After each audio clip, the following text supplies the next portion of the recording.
Assalamualaikum warahmatullahi wabarakatuh. Nama saya HAS Haidirsyam, SIPMH, biasa dipanggil Haidirsyam.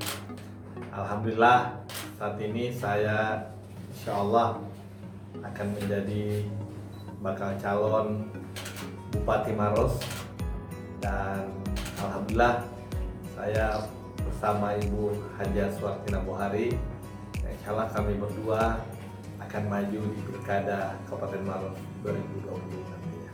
Assalamualaikum warahmatullahi wabarakatuh. Saya Haja Suwartina Bohari SE, biasa dipanggil Haji Tina. Alhamdulillah periode ini insya Allah saya maju sebagai bakal calon Wakil Bupati Maros mendampingi beliau Pak Haidirsyam.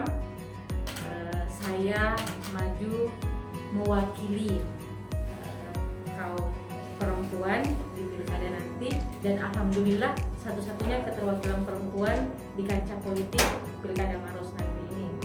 Saya berasal dari Partai PAN dan kami insya Allah didukung oleh Partai PAN dan PBB.